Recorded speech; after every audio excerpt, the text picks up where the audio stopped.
Hello students, welcome to my nurture. मैं हूं कृष्णा। कैसे हैं आप सब लोग? मस्त, बढ़िया। चलिए, बायोकेमिस्ट्री का लास्ट चैप्टर यानी कि चैप्टर नंबर 13 का लास्ट लेक्चर यानी कि यूरिन की पैथोलॉजी, यानी कि यूरिन के अंदर कौन कौन से एलिमेंट्स होते हैं, एलिमेंट्स इन द सेंस कौन कौन से सब्सटेंस पाए जाते हैं और उनका होने का क्या अर्थ है, और अगर वो ज्यादा है तो क्या उससे हम सिग्निफिकेंस रहेगा, उसका इंपॉर्टेंस मतलब क्या हम उससे निष्कर्ष निकाल सकते हैं, कौन सी बीमारियां हैं, वो सारी बातें हम यहां देखेंगे। सिंपल टॉपिक है, याद करने वाला, ठीक है। तो यूरिन के बारे में हम लोग सारी चीजें जानते हैं, तो पहले हम समझते हैं यूरिन के नॉर्मल कॉन्स्टिट्यूएंट और उनका सिग्निफिकेंस कि जो चीजें नॉर्मल है उससे हमको क्या चीजों का पता चलता है। चलिए, तो पानी तो होता ही यूरिन के अंदर, लगभग 95% ऑफ यूरिन वॉल्यूम, यूरिन का टोटल वॉल्यूम का 95% पानी होता है, ठीक है। ये सॉल्वेंट का काम करता है कई सारे सब्सटेंस के लिए, रिफ्लेक्ट और बताता है हाइड्रेशन स्टेटस के बारे में कि आपकी बॉडी हाइड्रेट है या नहीं है, ठीक है, कि कम पानी है शरीर में कि ज्यादा पानी है। यूरिया पाया जाता है आपके यूरिन के अंदर, जिसकी नॉर्मल रेंज 12 से 20 रहती है। ये क्या रिप्रेजेंट करता है? Main nitrogenous waste from protein. अगर ये यूरिया आपके यूरिन में नहीं होगी, इसका मतलब आपकी बॉडी में या तो प्रोटीन टूट नहीं रहे या आपकी बॉडी में प्रोटीन की कमी है। खैर वो सब बाद में डिटेल में देखेंगे। तो प्रोटीन का मेटाबॉलिज्म होता है, उसमें जो वेस्ट निकलता है यूरिया वो यूरिन से बाहर आता है और किडनी के द्वारा एक्सक्रीट किया जाता है। क्रिएटिनिन हम सबको पता है, जो मसल्स हमारा मेटाबॉलाइज करते हैं, मसल्स के अंदर मेटाबॉलिज्म होते हैं, केमिकल रिएक्शंस होती हैं, ठीक है। मसल्स का वियर एंड टियर होता है। वियर एंड टियर मतलब हम लोग जब एक्सरसाइज वगैरह करते हैं तो मसल्स टूटती फूटती हैं, उस समय मेटाबॉलिज्म के दौरान क्रिएटिनिन निकलता है। इसकी नॉर्मल रेंज ये है, रेंज आपको याद करनी है, ठीक है। Used to assess kidney function. और इस क्रिएटिनिन को हम लोग कई बार किडनी सही से काम कर रही है कि नहीं कर रही है उसको बारे में भी जानते हैं, जो कि हम लोग पढ़ चुके हैं किडनी फंक्शन टेस्ट में। यूरिक एसिड भी पाया जाता है। अगेन ये भी क्या है? And product of purine metabolism.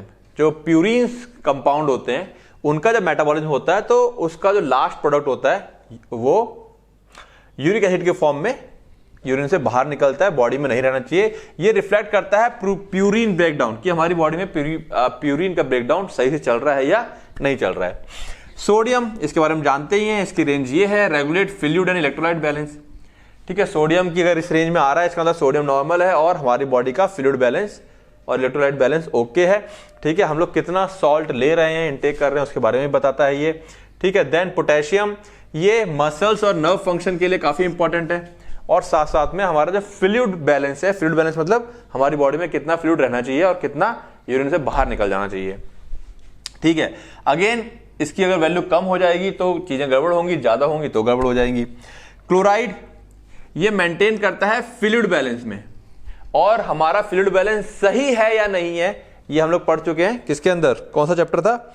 Electrolyte और वाटर बैलेंस वाला, वाटर वाला जो चैप्टर था उसके अंदर हमने इसके बारे में पढ़ा था, ठीक है। ये फ्लूइड बैलेंस के बारे में बताता है, और acid base balance in the body, हमारी बॉडी का फ्लूइड बैलेंस कैसा है, और एसिड बेस बैलेंस यानी कि एसिडिक और बेसिक जो एक रेंज है, उस रेंज में हमारा ब्लड वगैरह या बॉडी के पार्ट्स, बॉडी के ऑर्गन्स के अंदर वो रेंज मौजूद है या नहीं है, ठीक है। इसके अगर इस रेंज में क्लोराइड आयंस यूरिन से बाहर आ रहे हैं तो सब कुछ ओके है। कैल्शियम अगर इस रेंज में बाहर आ रहा है तो सब कुछ ओके है। ये essential for bone health and cellular function, और किडनी के द्वारा निकाला जाता है बाहर, मतलब थोड़ा जो एक्स्ट्रा रहता है वो किडनी द्वारा बाहर निकलता रहता है, ये रेंज में निकलना चाहिए। इसका मतलब हमारी बॉडी के अंदर कैल्शियम का लेवल भी नॉर्मल है, ठीक है। फॉस्फेट, इसकी रेंज ये है, important for bone health and energy production, ये हमारे बोन हेल्थ के लिए जरूरी होता है, साथ साथ में एनर्जी प्रोडक्शन जो होता है एटीपी, एडेनोसिन ट्राइफॉस्फेट, वहां पे फॉस्फेट का यूज होता है।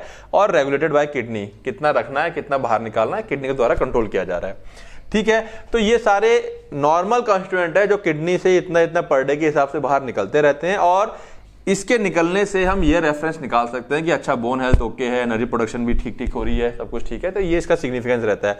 अब कम ज्यादा हो जाएगा तो फिर एबनॉर्मल हो जाएगा, उसकी बातें हम बाद में करेंगे, यानी कि इसके बाद वाला जो नेक्स्ट टॉपिक आने वाला है। इसी तरह अमोनिया है, ये भी मेंटेन करता है एसिड बेस बैलेंस को by neutralizing acids in urine, ठीक है। अगेन हमारा एसिड बेस बैलेंस को न्यूट्रलाइज बैलेंस करता है, और जो यूरिन में एसिड्स होते हैं उसको भी क्या करता है? न्यूट्रलाइज करता है। बाइकार्बोनेट, ये वेरिएबल रहता है, इसका कोई फिक्स नहीं रहता है, ये भी रेगुलेट करता है एसिड बेस बैलेंस को। Normal presence in small amount, थोड़ी सी अमाउंट में रहता है वो नॉर्मल माना जाता है। प्रोटीन, अगर टोटल की बात करें तो बहुत ही कम, ना के बराबर होता है, up to 150 milligram per day हो सकता है। Very small amount, mostly Tamm Horsfall protein, एक प्रोटीन का नाम दिया गया है साइंटिस्ट के बेस पे। हायर अमाउंट में सजेस्ट किडनी डिजीज, थोड़ा बहुत अमाउंट तो मिल जाता है लेकिन बहुत ज़्यादा अमाउंट है, इसका मतलब आपको किडनी की समस्या है। ग्लूकोज नहीं होनी चाहिए किडनी में, और किडनी बोल रहा हूँ सॉरी, यूरिन में नहीं आना चाहिए ग्लूकोज को, या आती भी है तो लेस देन 0.1 ग्राम पर डे आना चाहिए, क्योंकि ग्लूकोज ऑलमोस्ट रीएब्जॉर्ब कर ली जाती है किडनी के द्वारा पूरी पूरी, ठीक है। और प्रेजेंस इन यूरिन, अगर यूरिन में है तो ग्लाइकोसूरिया होता है, ग्लूकोज यानी कि बाहर आ रहा है, डायबिटीज की कंडीशन होती है, में इंडिकेट हाइपरग्लाइसीमिया और डायबिटीज, ठीक है। तो ग्लूकोज नहीं होना चाहिए या इस रेंज में रहना चाहिए, तो ये नॉर्मल है, इतना नॉर्मल है। कीटोन होना ही नहीं चाहिए। बाय प्रोडक्ट होता है किसका, फैट मेटाबॉलिज्म का। अगर आप लोगों को मेटाबॉलिज्म वाला चैप्टर याद है तो हमने कीटोन बॉडीज कब बनती हैं, आपको याद होगा जब हमारा शरीर स्टारवेशन यानी कि भूख लगती है, कार्बोहाइड्रेट के सोर्स खत्म होते हैं, फैट टूटता है और कीटोन्स बनते हैं, ठीक है। कब कब आते हैं, मे अपीयर इन फास्टिंग और अनकंट्रोल्ड डायबिटीज, या डायबिटीज बहुत ज्यादा हो, ठीक है, क्योंकि ग्लूकोज का यूज हो नहीं पाता, ब्लड का ब्लड में रह जाता है, और या फास्टिंग पे हैं आप, ठीक है। मैंने बताया भी था कि अगर जब कोई आमरण अनशन पे बैठता है तो क्या वाकई में उसने खाना नहीं खाया, कैसे पता लगाते हैं, उसका यूरिन टेस्ट होता है। यूरिन में अगर कीटोन बॉडीज आना स्टार्ट हो जाती है तो वो इंडिकेट करता है कि हाँ बंदा बहुत दिनों से फास्टिंग पे है, खाना नहीं खाया है, तो बॉडी का फैट टूटना स्टार्ट हो गया है। Then red blood cells, red blood cells नहीं होने चाहिए, या 2 से भी इसकी वैल्यू कम होनी चाहिए, बात समझ में आ रही है। रेड ब्लड सेल्स अलाउड नहीं है, या है भी तो कोई 1 या 2 आगे आ गया, ठीक है। Very small numbers are normal, छोटा नंबर नॉर्मल है। लार्जर अमाउंट में अगर हम देखते हैं उसको तो हेमेटोयूरिया नाम की एक प्रॉब्लम हो सकती है, में इंडिकेट किडनी और यूरिनरी ट्रैक्ट इश्यूज, ठीक है ना। किडनी और यूरिनरी ट्रैक्ट के इश्यू भी इंडिकेट कर सकता है, ये क्लियर है। Then white blood cells, white blood cells पता है ना क्या होते हैं, ठीक है। ये सारे, उम्मीद है कि ये सारे टर्म्स हम पहले ही पढ़ चुके हैं, ये लास्ट चैप्टर है तो सारे टर्म्स आपको पता होंगे, ठीक है। देन व्हाइट ब्लड सेल्स ये भी नहीं होने चाहिए, या इनका काउंट क्या होना चाहिए, 5, ये तो होने नहीं चाहिए, 5 होने चाहिए या उससे कम होने चाहिए। 5 WBC पर HPF, अच्छा हाँ, पर HPF क्या होता है, हाई पावर फील्ड करके एक टर्म है, हाई पावर फील्ड। ये एक्चुअली क्या है, एक हम लैब में टेस्ट करने का तरीका है। हाई पावर फील्ड पे हम लोग इसको जब एनालाइज करते हैं तो उस रेंज में, उस रेंज में जो इसका एरिया होता है उसमें कितने काउंटिंग होनी चाहिए, वो ये है, ये नॉर्मल मानी जाती है, ठीक है। That is your HPF, okay. ये रिफ्लेक्ट करता है कि आपकी इम्यून एक्टिविटी ओके है कि नहीं है। इंक्रीज लेवल सजेस्ट, अगर यूरिन में इसका लेवल बढ़ गया तो कहीं ना कहीं क्या हो गया, इन्फेक्शन हो रखा है या इन्फ्लामेशन है। बाइलिरुबिन के बारे में बहुत अच्छे से जानते हैं हम लोग, ये होने नहीं चाहिए। बाइलिरुबिन तो नहीं होना चाहिए, क्योंकि बाइलिरुबिन अपना रूप बदल लेता है ना यूरिन और फीसेस तक निकलते। अगर बाइलिरुबिन आ रहा है तो इसका मतलब जो ब्रेकडाउन ऑफ बाइलिरुबिन क्या होता है, हीमोग्लोबिन का ब्रेकडाउन प्रोडक्ट होता है, हम सबको पता है, हम लोग पढ़े हैं बहुत अच्छे से इसके बारे में। प्रोसेस्ड बाय लीवर के द्वारा प्रोसेस किया जाता है। Abnormal presence suggest liver problem, और अगर बाइलिरुबिन आपको यूरिन में आ रहा है तो इसका मतलब आपको दिक्कत लिवर की है, ठीक है। यूरोबाइलिनोजेन, उम्मीद है वर्ड याद होगा, इसकी रेंज ये है। नॉर्मल बाय प्रोडक्ट होता है बाइलिरुबिन आगे जाकर के टूटता है और यूरोबाइलिनोजेन में कन्वर्ट हो जाता है। एबनॉर्मल लेवल सजेस्ट लिवर और हीमोलिटिक डिसऑर्डर, अगर इसका लेवल बहुत ज्यादा निकल रहा है तो ये भी लिवर या हीमोलिटिक डिसऑर्डर, हीमोलिटिक मतलब आपका ब्लड रिलेटेड प्रॉब्लम है, ज्यादा टूट रहे हैं। कास्ट, ठीक है, कास्ट क्या है, फ्यू और नन, या तो फ्यू होने चाहिए या बिल्कुल नहीं होने चाहिए, इसे हम हाइलिन कास्ट भी कहते हैं। कास्ट क्या होता है, एक तरह से कास्ट हम लोग कह सकते हैं कि ट्यूब टाइप के स्ट्रक्चर बन जाते हैं आपकी बॉडी में, सेल्स हैं, टिश्यूज हैं, रेड ब्लड सेल्स हैं, ये टूटते हैं और एक ट्यूब का शेप ले लेते हैं, ट्यूब टाइप का, बहुत माइन्यूट ट्यूब्स होते हैं, तो वो ट्यूब के फॉर्म में फिर बाहर निकलते हैं यूरिन से, ठीक है। तो इसका मतलब कुछ ना कुछ आपकी किडनी की प्रॉब्लम वगैरह इश्यू को इंडिकेट करता है। Small number are normal, increase number suggest kidney disease, तो थोड़ी बहुत क्वांटिटी में तो ओके है, ज्यादा अमाउंट में दिक्कत करता है। अभी देखेंगे इसको डिटेल में जब हम इसको पढ़ेंगे एबनॉर्मल सिग्निफिकेंस के अंदर। क्रिस्टल्स, ऑब्वियसली बात है, क्रिस्टल का मतलब क्या होता है, जिसमें आपको किडनी स्टोन वगैरह रहता है तो कई बार छोटे छोटे बहुत महीन क्रिस्टल्स आपको देखने को मिल जाते हैं। ये फ्यू होने चाहिए या बिल्कुल नहीं होने चाहिए। यूरिक क्रिस्टल्स बनते ही रहते हैं किडनी में सबके और बाहर भी निकलते रहते हैं। किसका जब बड़ा हो जाता है, किसी वजह से नहीं निकल पाता, बड़ा हो जाता है, साइज में हो जाता है, फिर वो किडनी स्टोन में बदल जाता है, ठीक है, ये डाइट पे भी डिपेंड करता है। ये स्मॉल अमाउंट में पाए जा सकते हैं यूरिन के अंदर। ठीक है, high level may indicate risk of kidney stones. अगर ज्यादा क्वांटिटी में ये निकल रहे हैं तो किडनी स्टोन को इंडिकेट करेंगे। ओके, चलिए अब हम बात कर लेते हैं abnormal constituent of urine and their significance. तो नॉर्मल को, ये नॉर्मल का एक्चुअली मैंने इसलिए बना दिया ताकि आपको ये समझ में आए कि ये चीजें नॉर्मल है हमारे में, इतना चीज निकलती है और इस रेंज में ओके है। और अगर नॉर्मल चीजें निकल रही तो उससे हम क्या इंडिकेट लगा सकते हैं कि क्या क्या चीजें हमारी बॉडी में ओके चल रही हैं। अमोनिया नॉर्मल है तो हमारी बॉडी में क्या चीज बैलेंस चल रही है। ठीक है, बाइकार्बोनेट बैलेंस ओके है तो हमारी बॉडी में क्या चीज सही चल रही है, ये हमको इससे आइडिया लगता है। अगर ये ऊपर नीचे हो जाएगा फिर क्या बीमारी क्या हो जाएगी वो अब देखते हैं हम लोग। क्लियर होगी बातें? ठीक है, अगर सबको पता है ग्लूकोज के बारे में, ग्लूकोज अगर ज्यादा निकल रहा है तो देखो जब भी वर्ड आ जाएगा यूरिया करके, ठीक है, प्रोटीन यूरिया, इसका मतलब क्या होता है, यूरिन से किसी चीज का बाहर निकलना। तो इसको दिमाग में सेट कर लो, ये वर्ड कहीं लास्ट में जुड़ा हुआ मिल जाए आपको, समझना वो चीज यूरिन से निकल रही है। ग्लाइकोज यूरिया, ग्लूकोज हमारा यूरिन से निकल रहा है। क्या सिग्निफिकेंस है? नॉर्मली ग्लूकोज क्या होता है, रीअब्सॉर्ब्ड हो जाता है। जो किडनी होता है जब फिल्टर होता है ग्लूकोज को वापस से रीअब्सॉर्ब भी कर लेती है by the kidney and absent in urine, urine में नहीं होता है। But it's presence in urine, urine में अगर वो मौजूद है इंडिकेट करता है डायबिटीज मेलाइटिस को। तो सिग्निफिकेंस में आप चाहे तो डायरेक्ट लिख सकते हैं कि it presence shows diabetes mellitus, ऐसे करके सिंपल वर्ड भी लिख सकते हैं। Glycosuria may also been seen in condition like stress, pregnancy और किडनी ट्यूबुलर डिसऑर्डर्स। स्ट्रेस में, प्रेगनेंसी में और किडनी ट्यूबुलर डिसऑर्डर में भी आपको ग्लाइकोसूरिया वाली कंडीशन दिख जाएगी, मतलब यूरिन में ग्लूकोज दिख जाएगा। ठीक है, तो केवल डायबिटीज नहीं, उसके अलावा भी कई सारे कारण होते हैं जब आपको ग्लूकोज दिख जाता है। ठीक है, कई बार आपने नोटिस किया होगा कि रैंडम से आपने कभी पूरे साल में कई बार अगर ऐसा किया होगा, बच्चों में नहीं बड़े लोगों में देखा होगा, अचानक से आपने टॉयलेट किया है और आपके जो टॉयलेट है उसमें रात में चींटे लग गए। फिर आप सोचते हो यार घर में किसको डायबिटीज है, घर में क्यों, किसी को भी डायबिटीज नहीं है, और फिर नहीं लगे, या 2-3 दिन लगे फिर नहीं लगे। अगर कभी आप ऐसा साल भर में नोटिस करते हैं तो समझ जाना हो सकता है उस पर्टिकुलर टाइम पर आप बहुत ज्यादा स्ट्रेस में हो। ठीक है, तो चीजें होती हैं ये। प्रोटीन यूरिया, अगर प्रोटीन की क्वांटिटी तादाद से ज्यादा निकल रही है तो उसे प्रोटीन यूरिया कहते हैं। Protein in urine is typically absent, typically normally absent होते हैं, और प्रेजेंट भी होते हैं तो ट्रेस अमाउंट, ना के बराबर। ठीक है, proteinuria suggest damage to glomerular filtration barrier, ध्यान रखेंगे ये वर्ड हो गया आपका MCQ.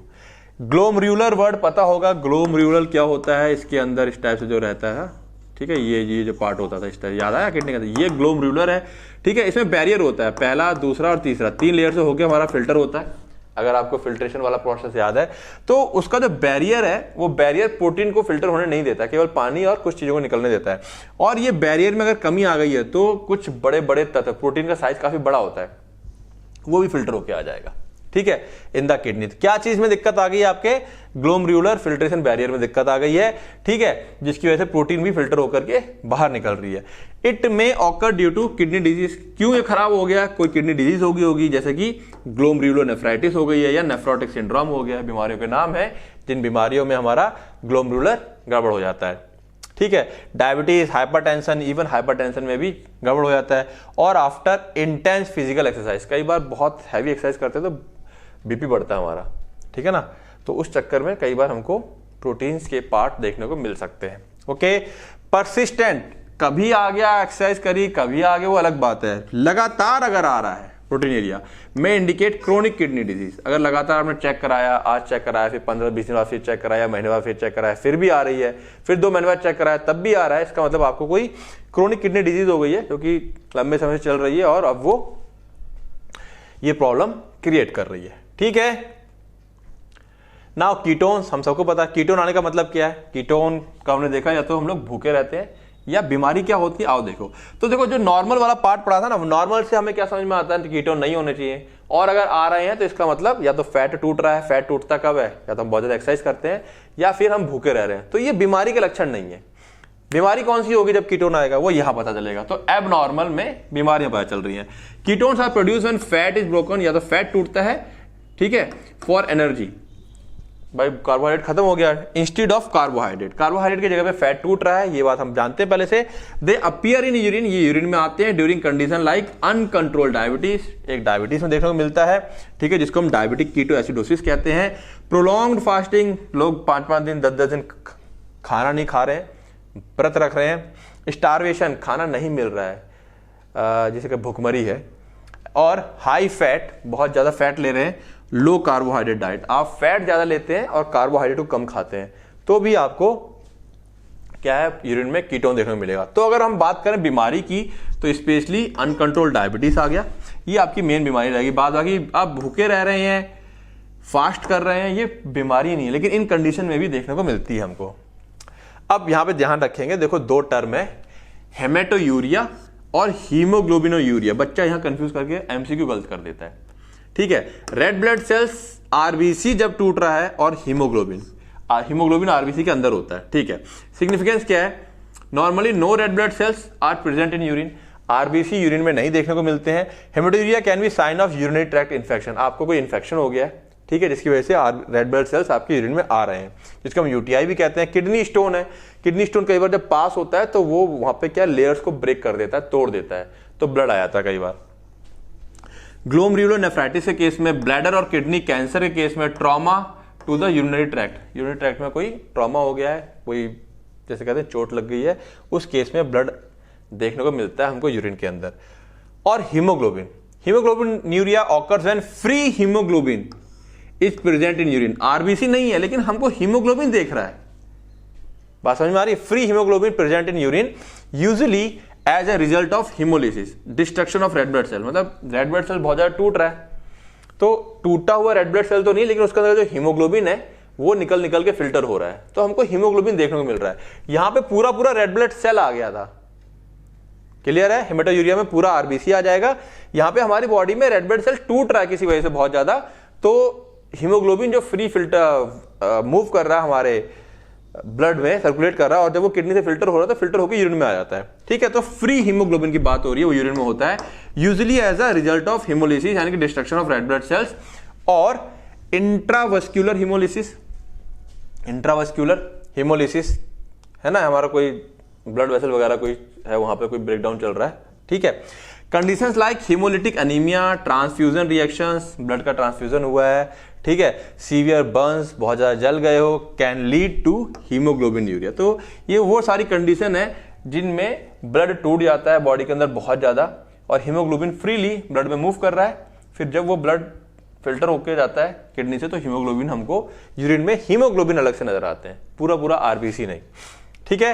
It is important to differentiate this from haematuria, तो लिखा भी है पॉइंट कि भाई इसको हेमेटोयूरिया ना समझे, इसमें पूरा ब्लड होता है, presence of whole red blood, पूरा रेड ब्लड होता है हेमेटोयूरिया में, ठीक है। देन बाइलिरुबिन, यानी कि बाइलिरुबिनूरिया, ऑब्वियस बात है किसका होगा यहाँ पर, लिवर प्रॉब्लम होगा, ये बात हम सब अच्छे जानते हैं। Bilirubin is breakdown product of haemoglobin, haemoglobin जब टूटता है, पूरी प्रोसेस हमने देखी थी, कौन से चैप्टर में थी, शायद उसमें थी, मेटाबॉलिज्म वाले चैप्टर में, ठीक है।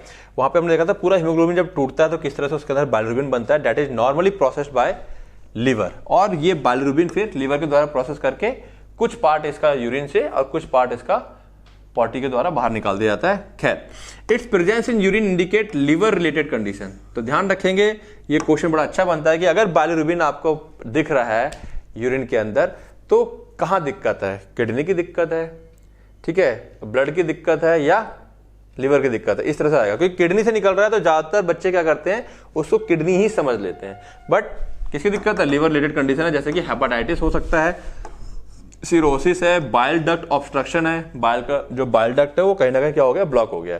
जितनी बीमारियां हैं बेटा, मेरे ख्याल से ऑलमोस्ट कोई एक आध छोड़ करके सारी बीमारियां हम लोग पढ़ चुके हैं, या तो बायोकेमिस्ट्री में पढ़ी है या फार्माकोथेरेपेटिक्स में पढ़ लिया है, तो उम्मीद करता हूं सारे टर्म्स आपको क्लियर होने चाहिए, तो ये चैप्टर बहुत आसान हो जाएगा।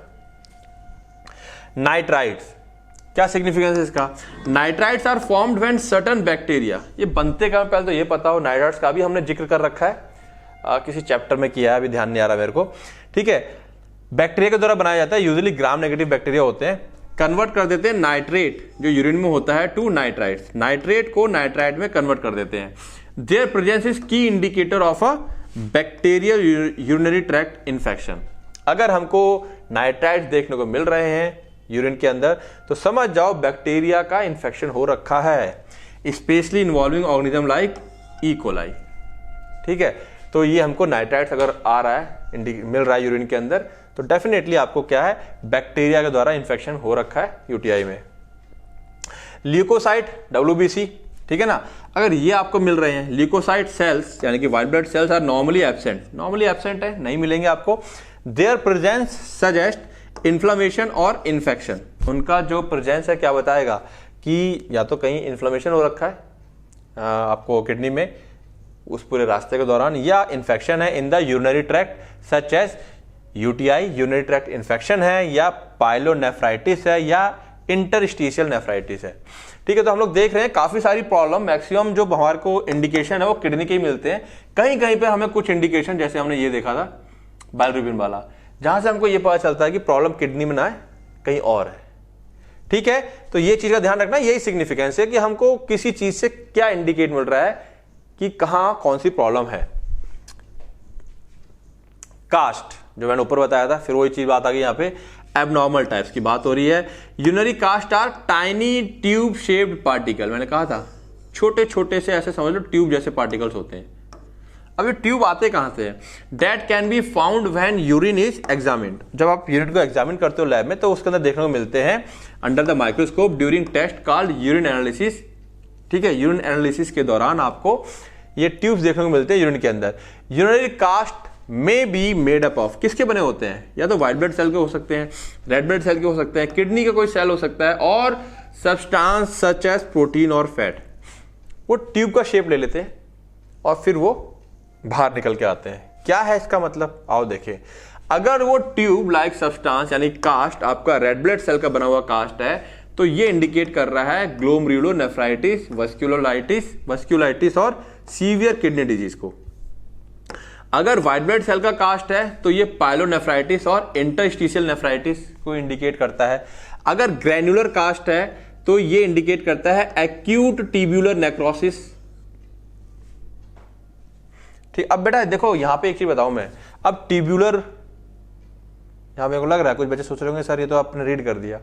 अब एक्यूट ट्यूबुलर यानी कि एक्यूट का मतलब तीव्र होता है, ट्यूबुलर मतलब जो हमारी नेफ्रॉन्स में ये ट्यूब इस तरह से पाए जाते हैं। ठीक है ना, यानी कि हेनलीज लूप है, ये पीसीटी है, ये डीसीटी है, इस टाइप से इसको ट्यूब्स बोलते हैं। तो बेटा अगर आपको ये टर्म्स क्लियर हैं तो कोई दिक्कत नहीं है। ठीक है, और नेक्रोसिस का मतलब सेल डेथ होता है। तो ये इसीलिए मैं बोल रहा हूँ कि कुछ बच्चों लग रहा है कि सर इसका मतलब तो बता दो। बेटा ये हमारे हिसाब से यानी कि हम एज ए टीचर ये आपको वर्ड्स क्लियर होने चाहिए। ठीक है, क्योंकि अगर सारे वर्ड्स, इमेजिन करो सारे वर्ड्स को मैं एक्सप्लेन करता जा रहा हूँ तो यही लेक्चर 1.5-2 घंटे का हो जाएगा। फिर तो थोड़ा सा टाइम बाउंडेशन भी है। तो उम्मीद कर रहा हूं कि ये सारे टर्म्स आपको पता होंगे। तब भी मैं देख लूंगा बीच में अगर कोई चीज नहीं आ रही है आप कमेंट कर सकते हैं। ठीक है, मैं उसको रिप्लाई कर दूंगा। अदरवाइज जैसे क्रोनिक किडनी डिजीज है उसके केस में भी आपको ग्रैनुलर कास्ट देखने को मिलेगा, फैटी कास्ट देखने को मिलेगा। ठीक है, इन नेफ्रोटिक सिंड्रोम यानी कि जो हमारे जो नेफ्रॉन्स होते हैं उनकी प्रॉब्लम होती है, एंड रिफ्लेक्ट सिग्निफिकेंट प्रोटीनूरिया, और इस केस में आपको प्रोटीनूरिया काफी ज्यादा होगा। यानी कि अब मैं कह रहा हूं और रिफ्लेक्ट करता है, ये दिखाता है सिग्निफिकेंट प्रोटीनूरिया। इतना बोल के मैंने छोड़ दिया। अब बच्चा भूल गया कि प्रोटीनूरिया क्या था, सर ने इसको तो एक्सप्लेन किया नहीं। अभी हमने ऊपर पढ़ा था प्रोटीनूरिया जब प्रोटीन आपका यूरिन से बाहर आ रहा है, सिग्निफिकेंट मतलब काफी ज्यादा। तो ये सारा टर्म्स का खेल है बेटा। अगर आपको ये दिक्कत आ रही है तो मान के चलिए कि पीछे का जो टर्म्स है वो प्रॉब्लम कर रहे हैं आपको। और यहां पर आप एक चीज कर सकते हैं, मैं बता देता हूं, क्योंकि कई बार कॉल आया था बच्चों का कि सर आपने उसको एक एक वर्ड को एक्सप्लेन नहीं किया जैसे पहले करते थे। तो ये सारे टर्म्स पुराने हैं, और अगर ये सारे टर्म्स आपको दिक्कत कर रहे हैं तो इस चैप्टर को आप धीरे धीरे पढ़िए। जो भी टर्म आता जाए, पुराने किस चैप्टर में पढ़ा है उसको कोरिलेट करते हुए पढ़िएगा। ठीक है, जिससे कि ये चैप्टर भी अच्छे से क्लियर होता जाएगा। और ये टर्म्स पीछे कहां कहां रखे हैं, अगर पीछे वाले चैप्टर्स नहीं देखने हैं तो कोशिश करें इन टर्म्स को साथ के साथ याद करते चलें, चाहे पीछे से देख करके या जहां मर्जी से कवर करें बेटा। क्योंकि ठीक है, तो मैं अपनी कंडीशन बताई कि एक एक वर्ड को, कि ये सारे टर्म्स हमारे पहले कवर हो चुके हैं। ठीक है, hyaline cast may be present in small number in healthy individual after exercise but in large amount they can indicate kidney disease. Exercise के बाद थोड़े बहुत हमको देखने को मिल सकते हैं, बट बड़ी अमाउंट में ये किडनी डिजीज को शो करते हैं। ठीक है, क्रिस्टल्स किडनी डिजीज को रिप्रेजेंट करते हैं। ठीक है, सिग्निफिकेंस क्या है? Certain crystals in urine like uric acid crystals, calcium oxalate crystal यानी कैल्शियम के बने हुए क्रिस्टल्स होते हैं, एंड सिस्टीन क्रिस्टल्स सिस्टीन के बने हुए होते हैं, may be abnormal and indicate condition such as. ये एबनॉर्मल है और क्या कंडीशन को शो करते हैं, जैसे कि यूरिक एसिड क्रिस्टल क्या शो करेगा कि आपको यूरिक एसिड बहुत ज्यादा है, गाउट और यूरिक एसिड स्टोन्स। ठीक है, अगर क्रिस्टल आपके आ रहे हैं यूरिन के अंदर, और यूरिन में अगर कैल्शियम ऑक्सलेट क्रिस्टल शो कर रहे हैं तो commonly found in people prone to kidney stone, तो जिनको किडनी स्टोन होता है। अब ध्यान रखेंगे, जो किडनी का स्टोन होता है वो यूरिक एसिड का बना हुआ भी होता है और कैल्शियम का बना हुआ भी होता है। कैल्शियम वाला खतरनाक होता है, वो टूटता नहीं है, गलता नहीं है, और ज्यादातर यूरिक एसिड वाले ही होते हैं। तो इसीलिए लोग जो कहते हैं ना कि हमने ये चीज समझा, बताना चाह रहा हूं मैं, कुछ लोग कहते हैं ना हमने दवा खाई हमारी तो पथरी सारी निकल गई, गल गई सारी। कुछ लोग कहते हैं यार हम तो दवा खाई हमारी पथरी नहीं गली। तो जो यूरिक एसिड वाली पथरी होती है ये गल जाती है, कैल्शियम वाली पथरी दिक्कत करती है। ठीक है, ये अंतर आया था कई बार। Then cystine crystal found in people with cystinuria, जिनकी यूरिन में सिस्टीन आ रहा है। और rare genetic disorder leading to kidney stone, genetic disorder है, बहुत रेयर पाई जाती है। ठीक है, अगर आपके यूरिन में बैक्टीरिया देखने को मिल रहे हैं, presence of bacteria in urine usually indicate UTI, यानी कि आपको यूटीआई हो रखा है, सिंपल सी कहानी। अच्छा, सिग्निफिकेंस में आप ऐसे एक लाइन में बोल के छोड़ सकते हैं, कोई दिक्कत वाली बात नहीं है। ठीक है ना, लेकिन कुछ बातें और भी हैं जैसे कि जो हमें समझनी है कि दो एसिम्प्टोमेटिक बैक्टीरियूरिया, यानी कि ऐसा भी हो सकता है कि आपको कोई सिम्टम्स नहीं है और बैक्टीरिया शो कर रहा है, bacteria in urine without symptoms. ठीक है, जो ये एसिम्प्टोमेटिक बैक्टीरियूरिया का मतलब है कि बैक्टीरिया है यूरिन में लेकिन कोई सिम्टम्स नहीं है आपको, यानी कि इन्फेक्शन नहीं किया उसने आपको। Can occur in certain individual specially the elderly, तो बैक्टीरिया अगर पाया जा रहा है तो डेफिनेटली आपको यूटीआई है, लेकिन ऐसा भी हो सकता है कि आपको यूटीआई नहीं है क्योंकि उसने आपको इन्फेक्शन नहीं किया, सिम्टम्स नहीं आ रहे उसके आपको, लेकिन हो सकता है अंदर इन्फेक्शन हो लेकिन सिम्टम्स नहीं शो कर रहे। Bacteria often accompanies other sign like nitrites, जो हमने पीछे देखा नाइट्राइट्स मिलेंगे हमको यूरिन के अंदर, और ल्यूकोसाइट इन यूरिन, यहां तक कि ल्यूकोसाइट भी हमको देखने को मिल सकता है। किसके केस में? बैक्टीरिया अगर हमको देखने को मिल रहा है। पस सेल्स पायूरिया, ये मेरा वर्ड पक्का पढ़ लेना, बैक्टीरिया पायूरिया, इसका मतलब क्या है? ठीक है, पस सेल्स होते हैं जो व्हाइट ब्लड सेल्स, पस जैसे हमारे ऊपर हम लोग पस बोलते हैं ना, इसी टाइप से पस सेल्स होते हैं। ठीक है, इसका मतलब अंदर कोई चीज इन्फेक्शन हो गई और वो पस बन रहा है अंदर, वो वाले सेल भी देखने को मिल जाते हैं। ठीक है, इन यूरिन ये भी क्या है? इन्फेक्शन और इन्फ्लेमेशन को रिप्रेजेंट करता है हमारे यूरिनरी ट्रैक्ट में या किडनी में। It is often seen in conjunction with UTI, ये आमतौर पर जब यूटीआई होता है उस केस में ये साथ में देखने को मिल जाते हैं, जैसे कि पाइलोनेफ्राइटिस है या प्रोस्टेटाइटिस है। अब प्रोस्टा यानी कि प्रोस्टेट का इन्फेक्शन। ठीक है ना, बात समझ में आ रही है? तो ये टर्म्स है बेटा, पहले और ये सारे टर्म्स आप लिखते चलिएगा, जैसे अब यहाँ पे बता दिया मैंने थोड़ा सा, ये सारे टर्म ये पहले पढ़ चुके हैं, लिखो जो टर्म्स पढ़ चुके हैं पहले उनको सिर्फ मैं रीड करता हुआ जा रहा हूं मैं, देखो बात को समझो थोड़ा सा। Mucus significance, mucus may present in small amount, mucus भी यूरिन के अंदर देखने को मिल सकता है, बट लार्ज अमाउंट में indicate urinary tract irritation. Urinary tract में कहीं इरिटेशन है, मतलब कोई चीज कह लो कि ऐसे हम कह सकते हैं कोई चीज कहीं पर रगड़ रही है या इन्फेक्शन हो रखा है, हल्का सा इन्फेक्शन है या इन्फ्लेमेशन है। ठीक है, तब हमको म्यूकस देखने को मिलता है। Mucus in urine is also seen in due to kidney stone और ब्लैडर इरिटेशन, ब्लैडर में कोई इन्फेक्शन हो रहा है उसके केस में या किडनी स्टोन है, ऐसी स्थिति में भी हमको म्यूकस देखने को मिल जाता है। ठीक है, बात समझ में आ रही है? तो म्यूकस देखने को मिल रहा है और उसका सिग्निफिकेंस क्या कि हम उससे क्या क्या आइडिया लगा रहे हैं, क्या क्या बीमारियां हो सकती हैं। स्पर्म, अब देखो ये चीज सोचने वाली है यहाँ पर, क्या यूरिन टेस्ट में हमको स्पर्म भी देखने को मिल सकते हैं? तो आंसर है यस, हमको स्पर्म भी देखने को मिलते हैं। एक मिनट जा रहा है, इसको मैं साइलेंट कर दूं।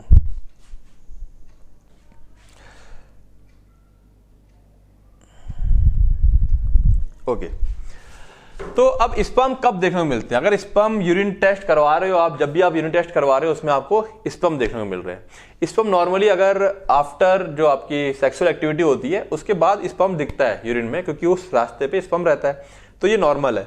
लेकिन अगर नॉर्मली आप करा रहे हैं यूरिन टेस्ट और आपको उसमें स्पर्म देखने को मिलता है तो उसको हम स्पर्मेटोयूरिया कहते हैं। ये typically benign and may occur after sexual activity. ये बिनाइन मतलब नॉर्मल है, होता है ऐसा। और सेक्सुअल एक्टिविटी के बाद आपको यूरिन में क्या है, स्पर्म देखने को मिल जाएगा। हाउएवर, हालांकि इन सम केसेस इट में indicate retrograde ejaculation. Retrograde ejaculation क्या होता है, जब आप फिजिकल एक्टिविटी मतलब सॉरी सेक्सुअल एक्टिविटी करते हैं तो जो स्पर्म होता है उसका रास्ता थोड़ा सा गड़बड़ हो जाता है और वो ब्लैडर की तरफ मूव कर जाता है। तो स्पर्म जो है ब्लैडर की तरफ चला जाता है, बाद बाकी जो प्लेजर होता है, जो हम कहते हैं ऑर्गेज्म होता है, वो नॉर्मल रहता है बंदे का, उसको समझ में नहीं आता है। और ऐसी स्थिति में ऑर्गेज्म तो आएगा लेकिन जो बाहर स्पर्म बिल्कुल नहीं आते हैं। अगर आपको ऑर्गेज्म आ रहा है बट जीरो स्पर्म है, ठीक है, orgasm is there but sperm is zero, तो और यूरिन में आपको यूरिन टेस्ट कराते हैं कभी भी रैंडम, और उसमें अगर आपको स्पर्म आता है तो इसका मतलब आपको रेट्रोग्रेड इजैकुलेशन का प्रॉब्लम है। ठीक है, क्या होता है ये, a condition where sperm enter the bladder instead of exiting, बाहर निकलने के बजाय यूरेथ्रा से वो ब्लैडर की तरफ चला जाता है। ठीक है, तो ये भी एक कंडीशन है। ये फिलहाल ये है कि इस कंडीशन में कोई बीमारी नहीं है, केवल ये है कि भाई स्पर्म को निकलना चाहिए, वो निकल तो रहा नहीं है। तो ऐसे में जो मेल है वो फर्टाइल नहीं कहेंगे, मतलब हम उसको फिर क्या है, बच्चे पैदा करने में दिक्कत आती है ना, फर्टिलिटी उसकी जीरो हो जाती है। ठीक, इसीलिए बस दिक्कत आती है, बाद में और कोई बीमारी नहीं शो करता, ना कोई डेंजर चीज है ये। मायोग्लोबिन, अगर आपको यूरिन में मायो जैसे हीमोग्लोबिन होता है, मायोग्लोबिन मसल सेल्स में पाए जाते हैं, वो देखने को मिलता है, जो कि एक प्रोटीन होती है, मसल्स के द्वारा रिलीज की जाती है। ठीक है, ऐसा कब देखने को मिलेगा, अगर आपको मसल इंजरी हो रही है, मसल में चोट लग रही है, as seen in condition like rhabdomyolysis. Myoglobinuria, ये कंडीशन आ गई। Myoglobinuria can cause kidney damage if not treated promptly. बहुत लंबे समय तक अगर मायोग्लोबिन किडनी से फिल्टर होती रहेगी तो किडनी को डैमेज करती है वो, तो इसीलिए इसको ट्रीट कराना जरूरी है कि मायोग्लोबिन ना निकले। ठीक है, देन सिस्टीन, इसका सिग्निफिकेंस क्या है। सिस्टीन हमको पता है जो अमीनो एसिड होता है हमारे पास। The presence of cystine crystal is associated with genetic condition. Genetic condition होगी, एक प्रॉब्लम होती है, तो ही ये देखने को मिलेगा। सिस्टीन्यूरिया, उसके बने हुए क्रिस्टल देखने को मिलते हैं सिस्टीन के बने हुए, which lead to recurrent kidney stone, जिसकी वजह से बार बार स्टोन होता रहता है। ठीक है, तो किडनी स्टोन प्रॉब्लम आजकल बहुत सारे, हर दूसरे तीसरे इंसानों को किडनी स्टोन रहता है, क्योंकि स्टोन के कई सारे कारण होते हैं, केवल एक कारण नहीं है। ठीक है, देन यूरोबाइलिनोजेन, जो कि नॉर्मली है, निकलता है, बट इंक्रीज लेवल की बात हो रही है। ठीक है, urobilinogen is a by product of bilirubin breakdown, elevated level in urine. एक नॉर्मल रेंज में निकलता है, हमको अच्छे से पता है, एंड प्रोडक्ट में कन्वर्ट होकर ये यूरिन से फिर बाहर आता है, बट अगर इसका लेवल बढ़ा हुआ है, इंडिकेट लिवर डिजीज। इसका मतलब यह है कि लिवर ज्यादा मात्रा में जो बाइलिरुबिन है उसका सही से प्रोसेस नहीं कर पा रहा है, तो ये लिवर की प्रॉब्लम को इंडिकेट करेगा। एज हेपेटाइटिस हो रखा है, या सिरोसिस हो रखा है, या हिमोलिटिक डिसऑर्डर है, या रेड ब्लड सेल बहुत ज्यादा टूट रहे हैं। ठीक है, लाइक हिमोलिटिक एनीमिया। तो कुछ ना कुछ प्रॉब्लम है, लेकिन यूरोबाइलिन अगर ज्यादा निकल रहा है तो किडनी की प्रॉब्लम नहीं है। तो आपको ऐसी चीजों को इंडिकेट कर लेना है कि अच्छा ये किडनी की प्रॉब्लम नहीं है। ठीक है, ये किडनी की प्रॉब्लम नहीं है, ये जेनेटिक कंडीशन है।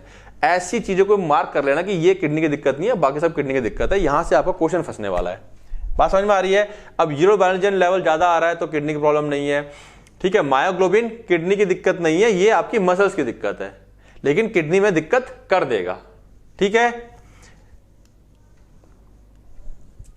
ओके, तो टोटल 17 चीजों को हमने डिस्कस किया हुआ है। अच्छा, जैसे कि मैंने बताया स्टार्टिंग में मैंने फ्लो चार्ट बनाया था, फ्लो चार्ट नहीं सॉरी चार्ट बना के दिया था आप लोगों को, टेबल सॉरी, उसमें सारी चीजें मेंशन थी। अच्छा, उसको मैंने अलग से इसलिए बना दिया कि अगर आपको नॉर्मल लिखने को आ जाए तो आप उतने ही लिखो। ठीक है, बाद बाकी जो मैंने ऊपर पढ़ा उसको नहीं पढ़ना है तो सीधा ये चार्ट याद कीजिए, आप टेबल याद कीजिए। वाटर इतना है, कम ज्यादा होगा तो डिहाइड्रेशन और ओवरहाइड्रेशन को शो करेगा। ठीक है, कंसंट्रेटेड यूरिन सजेस्ट डिहाइड्रेशन, अगर यूरिन बहुत ज्यादा कंसंट्रेट है तो ये शॉर्ट में आ गया अपना, पीछे जो करवाया। केवल अगर आपको पास ये क्वेश्चन आ गया, right A short note on the significance of normal and abnormal constituent of urine, आप केवल ये टेबल लिख के आ जाइए। ठीक है, नॉर्मल रेंज और एबनॉर्मल रेंज क्या रहेगी, डिहाइड्रेशन, यहां पे पानी की रेंज नहीं है, डिहाइड्रेशन ओवरहाइड्रेशन होता है, इंक्रीज डिक्रीज ज्यादातर ये रहता है, घटना बढ़ना। और क्या क्या सिग्निफिकेंस है, जो वहां पे सिग्निफिकेंस था उसको मैंने यहां डायरेक्ट प्रॉब्लम के तौर पे लिख दिया है। तो इसको आप याद करेंगे तो ज्यादा बेटर रहेगा। ठीक है, नोट्स में आपको मिल ही जाएगा चार्ट टेबल बनी हुई, तो सबसे अच्छा तरीका तो यही होता है, मैं हमेशा बोलता हूं पॉइंट्स में याद करो, चार्ट बना के याद करो, टेबल बना के याद करो। बेस्ट तरीका है किसी चीज को लर्न करने का, क्योंकि ये यहां पे आपको सिर्फ याद ही करना है, कुछ समझने जैसी चीज नहीं है। क्लियर है बातें बेटा? लेकिन एक चीज जरूर कहूंगा, कोई भी टर्म है, जैसे मान लो डायरिया आ गया, ठीक है, डाययूरेटिक आ गया, कोई टर्म ऐसा आ रहा है जो आपको लगता है कि यार पढ़ा था हमने पहले, सर ने तो समझाया था लेकिन मैं भूल गया हूं, तो उसको आप पीछे जाकर के या तुरंत ऑन द स्पॉट गूगल पर सर्च करके उसको तुरंत समझें। ये नहीं कि बस बढ़ जाएं आगे, तो ज्यादा अच्छे से आपकी तैयारी होगी। ठीक है, इस बात को ध्यान रखेंगे। तो ये पूरा हमने टेबल बना के दे दिया है, और ये हमारी टेबल खत्म, ये हमारा लेक्चर खत्म, हमारी बायोकेमिस्ट्री के सारे लेक्चर खत्म। ठीक है, और ये हमारा ऐप है माइंड नर्चर, इसके बारे में आप लोग अच्छे से जानते हैं, प्ले स्टोर पर अवेलेबल है, लाइव क्लासेस, और आपको क्वेश्चन आंसर्स और क्वेश्चन के साथ साथ आंसर्स और एमसीक्यू प्रैक्टिस करनी है तो ऐप से हमारे साथ जुड़ सकते हैं। बाद बाकी नोट्स आपको यहां मिल ही जाएंगे। कहां मिलेंगे? डिस्क्रिप्शन। और बच्चों को डिस्क्रिप्शन ढूंढने में भी कई बार दिक्कत आ रही है, तो चलो कोई बात नहीं, प्रॉब्लम आती है तो आप मुझे कॉल कर सकते हैं। और सबसे जरूरी बात, चाहे आप चैनल से पढ़ें, ऐप से पढ़ें या कहीं से भी पढ़ें, आपको पढ़ना है तो वो सबसे जरूरी है। और उसके बाद जो सब पढ़ने के बाद सबसे ज्यादा जरूरी चीज होती है रिवीजन। बिना रिवीजन के बच्चे लोग कहते हैं सर हम भूलते जाते हैं, हमको याद नहीं हो पाता है। तो रिवीजन करिए बेटा, क्योंकि फार्मेसी में ज्यादातर चीजें याद करने वाली हैं। ओके, तो करना क्या है? पहले पढ़ना है, फिर ढेर सारा रिवीजन करना है। ओके, करोगे ना? Good, all the best.